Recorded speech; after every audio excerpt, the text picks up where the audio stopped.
நேயர்களுக்கு வணக்கம்.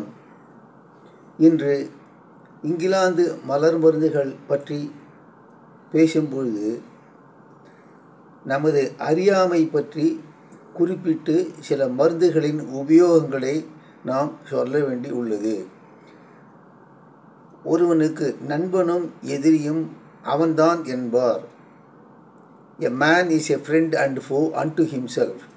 ஒருவனுக்கு கவலை, கஷ்டம், பிரச்சனை, பணப்பற்றாக்குறை போன்றவை ஏன் ஏற்படுகிறது என்றால் அவனுக்கு உள்ள அறியாமை. நாம் முதலில் அந்த அறியாமையை நீக்க வேண்டும். அப்பொழுது கவலை, கஷ்டம், பணப்பற்றாக்குறை வரவே வராது. நான் இது படித்திருக்கிறேன், அது படித்திருக்கிறேன், என்னை அறியாமை என்று ஏன் சொல்கிறாய் என்று சிலர் கேட்பார்கள். அறியாமை, இக்னோரன்ஸ் எல்லோருக்கும் எவ்வளவு உள்ளது என்பதை நான் இங்கு உதாரணத்துடன் சுட்டி காண்பிக்கிறேன். அறியாமை அதுதான் நமது எதிரி, அதுதான் நமது பிரச்சனைகளுக்கு காரணம். கடவுள் அன்புமயமானவர் என்று சொல்கிறோம். உனக்கு ஒரு ஆசை இருந்தால் அதை நிறைவேற்றிக்கொள்ள நான் வழிகளை உண்டாக்குவேன் என்று புனித பைபிளில் காணப்படுகிறது.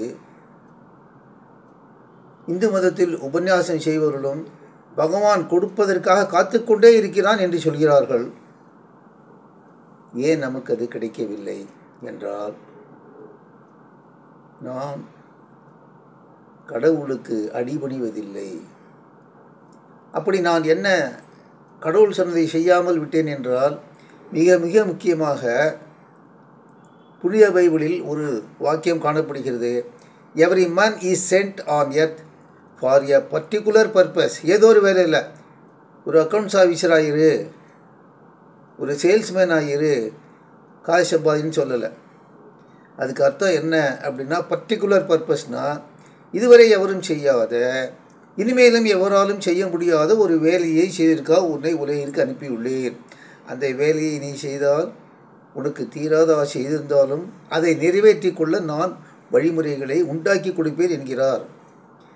பகவத்கீதையில் வேறு விதமாக காணப்படுகிறது இதே விஷயம்தான்.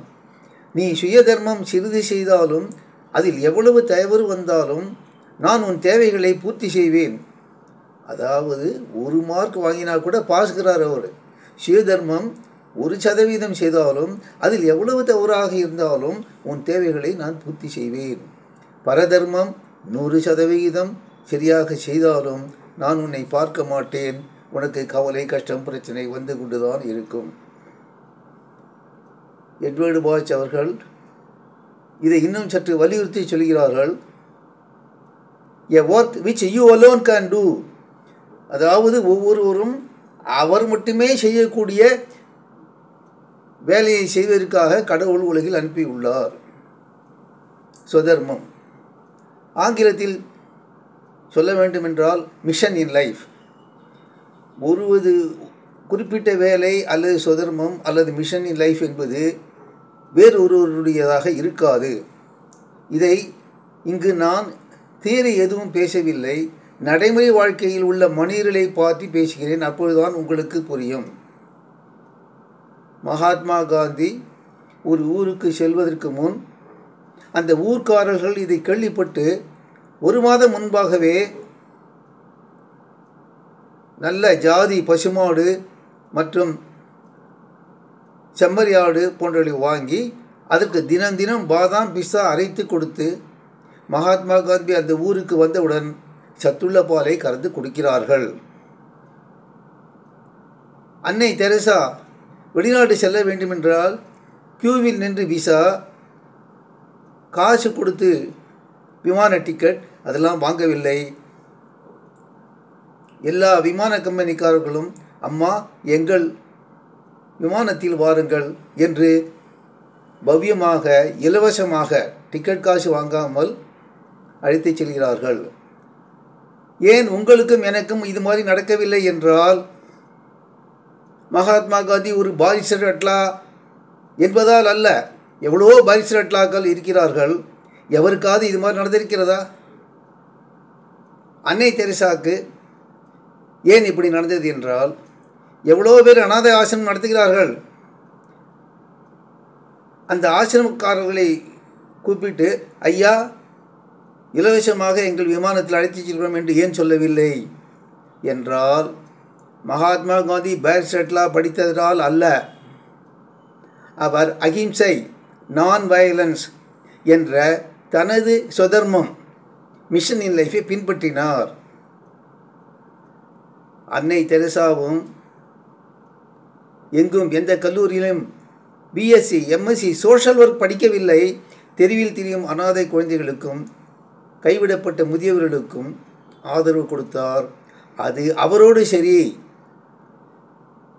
அனாதை குழந்தைகளுக்கு ஆதரவு என்பது அன்னை தெரசாவின் சுயதர்மம், மிஷன் இன் லைஃப்.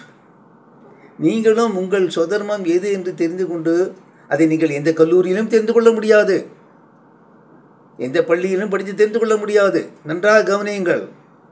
அன்னை தெரசா சோஷியல் ஒர்க் படிக்கவில்லை. மகாத்மா காந்தி அகிம்சை என்பதை எந்த கல்லூரியிலும் படிக்கவில்லை. உங்களுக்கும் அன்னை தெரசா போல் மகாத்மா காந்தி போல் எல்லா நல்ல விஷயங்களும் நடக்கும். எல்லாமே இலவசமாக கிடைக்கும். அடுத்த கேள்வி, எனது சுதர்மம் என்ன என்று எப்படி தெரிந்து கொள்வது? இப்பொழுதுதான் நீங்கள் ஒரு சரியான உருப்படியான கேள்விகளை கேட்கிறீர்கள். ஐயா, எந்த மத நூல்களை இருந்தாலும் சரி, புனித பைபிள், இந்து மதத்தில் பகவத்கீதை என்ன சொல்கிறார்கள்? கடவுள், நீ உன் சுயதர்மம் சிறிது செய்தாலும், every man is sent on earth for a particular purpose. ஏதோ ஒரு வேலையில் accounts officer, bank officer, professor, அதெல்லாம் இல்லை. அதை எப்படி தெரிந்து கொள்வது? அதற்கு நிறைய வழிகள் உள்ளன. அதற்கு முன் நீங்கள் சில விஷயங்களை தெரிந்து கொள்ள வேண்டும். 99% நபர்களுக்கு நான் சொல்லப்போவது தெரியாது. அது என்ன என்றால், all spontaneous actions are graceful. எந்தவித எதிர்பார்ப்பு, நல்ல திட்டமிட்டு செய்யும் வேலைகளாக இருக்காது. அது அதுவாக வரும். எந்த வேலையை ஸ்பான்டேனியஸாக செய்தாலும் அது உங்கள் சுதர்மமாக இருக்கும். மகாத்மா காந்தியிடம் எவரும் வந்து நீ அகிம்சையை பின்பற்று என்று சொல்லவில்லை. அது அதுவாக வந்தது. ஆங்கிலத்தில் சரியாக சொல்ல வேண்டும் என்றால் இன்பார்ன், innate என்று சொல்லப்படும். ஐயா, சரித்திரத்தில் இடம்பெற்ற எவரை வேண்டுமானாலும் பாருங்கள். அகில உலக சரித்திரம் புத்தகம் எழுதிய, அதாவது an outline of world history எழுதிய அதன் ஆசிரியர் H.G. Wells BA history MA history படிக்கவில்லை. அவர் ஒரு சயின்ஸ் ஸ்டூடெண்ட். உங்கள் படிப்பு உங்களுக்கு பின்னால் போட்டுக்கொள்ளும் பலவித தகுதிகளினால் உங்களுக்கு சுயதர்மம் வந்துவிடாது. அடுத்தபடியாக நீங்கள் எல்லோரும் பின்பற்றும் ஆக்ஸ்போர்டு டிக்ஷனரி, அதை எழுத ஆரம்பித்தவன் ஒரு 9th standard school drop out.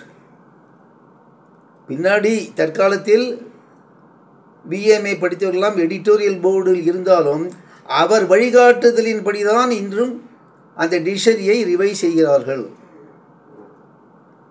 கல்லூரி பேராசிரியரிடம் ஒரு கேள்வி கேளுங்கள். நான் கேட்டேன். லயன்ஸ் கிளப் மீட்டிங்கில் ஒரு தரம் நிறைய கல்லூரி பேராசிரியர்கள் வந்திருந்தார்கள்.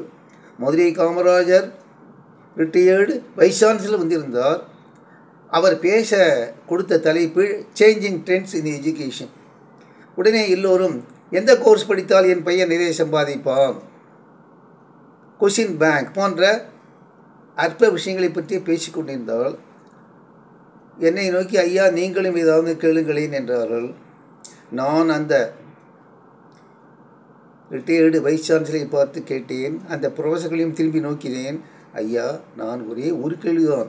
எனது குழந்தைகளின் எதிர்காலம் பற்றி அல்ல, இந்த சமுதாயத்தின் சார்பில் நான் பேசுகிறேன். மகாத்மா காந்தி அகிம்சை என்பதை எந்த கல்லூரியிலும் படிக்கவில்லை. Mother Teresa MA social work படிக்கவில்லை. Oxford BA English MA English படிக்கவில்லை. பிஹெச்டி லிட்ரேச்சர் படிக்கவில்லை. உங்கள் கல்லூரிகளில் எம்ஏ பிஏ பாஸ் பண்ணீர்களால் ஏன் ஆக்ஸ்போர்டை விட நல்ல டிக்ஷனரி கம்பைல் செய்ய முடியவில்லை? உங்கள் கல்லூரியில் எம்எஸ்சி சோஷியல் ஒர்க் படித்தவர்களால் ஏன் அன்னை தெரசாவை விட உயர்ந்த சோஷியல் ஒர்க் செய்பவர் உங்களால் உண்டாக்க முடியலை? உங்கள் கல்லூரியில் எம்ஏஇசி படித்தவர்களால் ஏன் சயின்ஸ் ஸ்டூடெண்ட் ஹெச்ஜி வெல்ஸ் எழுதிய தி அவுட்லைன் ஆஃப் வேர்ல்டு ஹிஸ்ட்ரி என்பதை விட நல்ல உலக சரித்திரம் எழுத முடியவில்லை? ஐயா புரொஃபஸர் அவர்களே, பேராசிரியர் அவர்களே, இதற்கு நீங்கள் பதில் சொல்லிவிட்டு நாளை உங்கள் கல்லூரியில் வகுப்பறைக்கு சென்று பாடம் நடத்துங்கள். இந்த கேள்விக்கு உங்களிடம் பதில் இல்லை என்றால் கிருஷ்ணமூர்த்தி ஏடாகூடம் என்று பேசாதீர்கள். கல்லூரி அறைக்குள் செல்லாதீர்கள். கூட்டம் கலைந்தது. மறுதினம் எனக்கு ஒரு தொலைபேசி வருகிறது. அந்த மீட்டிங்கில் கலந்து கொண்ட ஒரு ப்ரொஃபஸர் சொல்கிறார், ஐயா டாக்டர் கிருஷ்ணமூர்த்தி அவர்களே, இன்று ஒரு தினம் மட்டும் என்னை கல்லூரிக்கு செல்ல அனுமதியுங்கள் என்றார். என்ன அது என்று கேட்டேன்.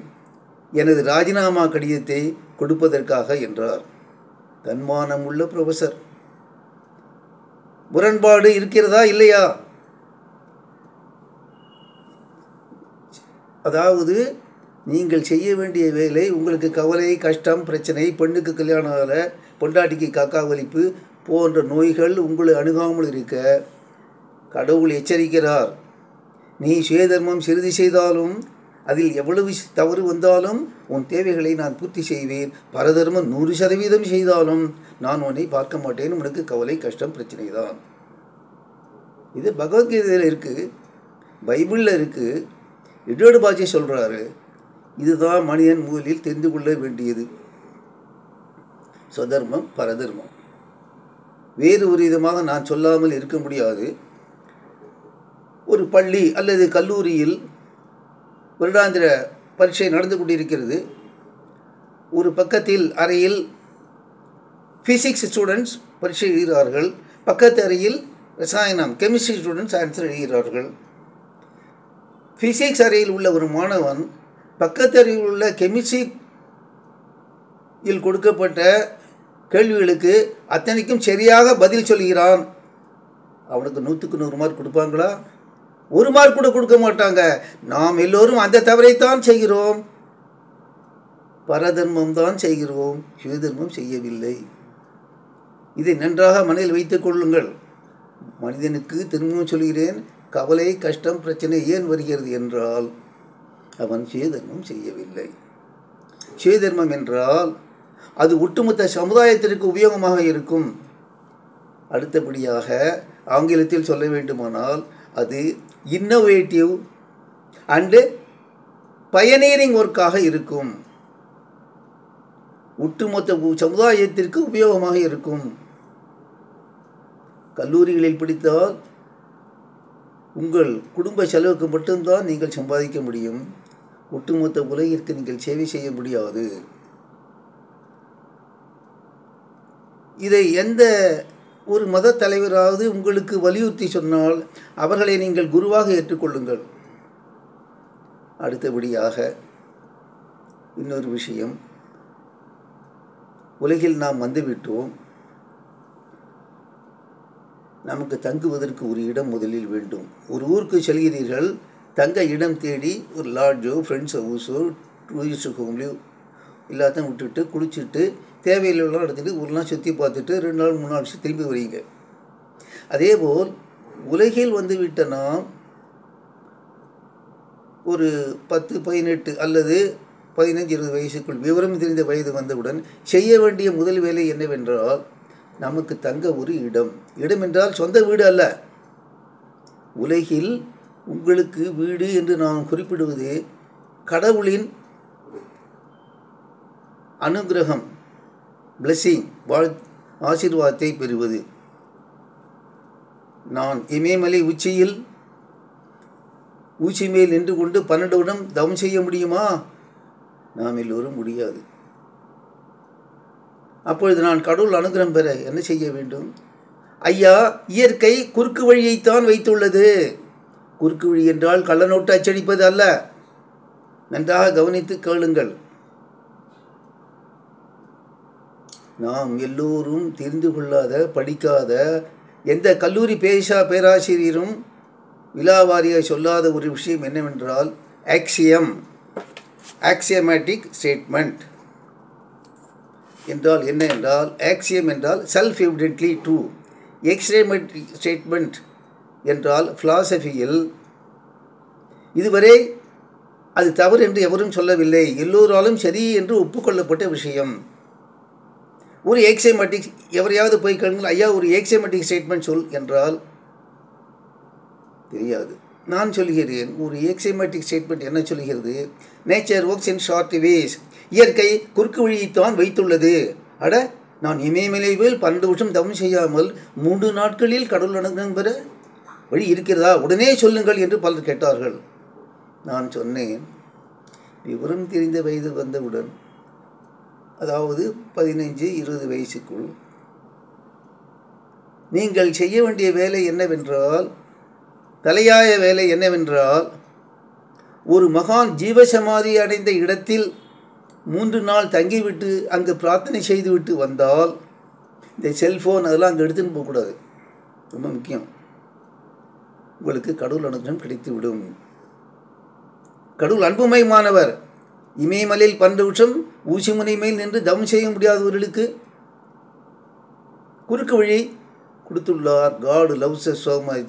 அது என்னவென்றால், ஜீவசமாதி அடைந்த நபர்களை உலகிற்கு அனுப்பி வைத்துள்ளார். இமயமலை போய் தவம் செய்ய முடியாதவர்கள் ஒரு மகான் ஜீவசமாதி அடைந்த இடத்தில்,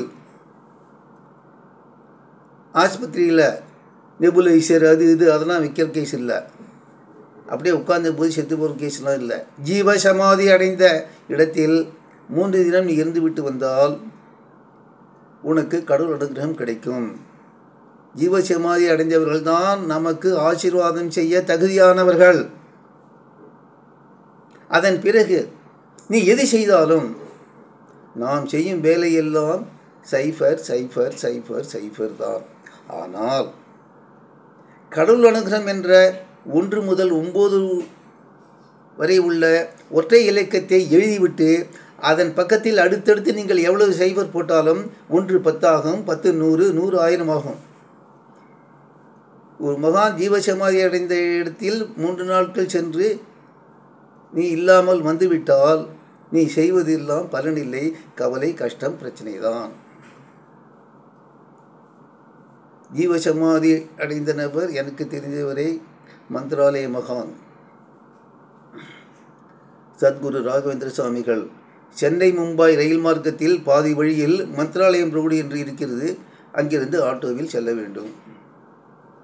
இதை நான் சொல்லவில்லை, இதை சொன்னது தலை சிறந்த மகான் இந்தியாவில். யார் என்றார்? பகவான் ராமகிருஷ்ண பரமஹம்சர். அவர் தனது உபதேச மொழிகள் என்ற புத்தகத்தில் இதை எழுதியுள்ளார். அதன் பிறகு நீ எது செஞ்சாலும், அதாவது ஒரு மகான் ஜீவசமாதி அடைந்த இடத்தில் சென்றுவிட்டு அதன் பிறகு நீ என்ன வேலை செய்தாலும், வாயில் வந்ததெல்லாம் பேசி, கையில் வந்ததெல்லாம் எழுது, எத்தனை வேணா பண்ணு, அது மடைமாற்றம் மாறி மிக மிக உன்னதமாக உலக மக்களுக்கு உபயோகமாக வந்துவிடும். நமது அறியாமை என்னவென்று தெரிந்து கொண்டீர்களா? பகவான் ராமகிருஷ்ண பரமஹம்சர் ஒருவர் தான் நமக்கு வழிகாட்டியாக இருக்கிறார். ஆன்மீகம் சம்பந்தமாக ஒட்டுமொத்தமாக ஒரு மினி என்சைக்ளோபீடியா போல் அவரது உபதேச மொழிகள் உள்ளது. அடுத்த வீடியோவில் இது பற்றி தொடர்வோம். நன்றி, வணக்கம்.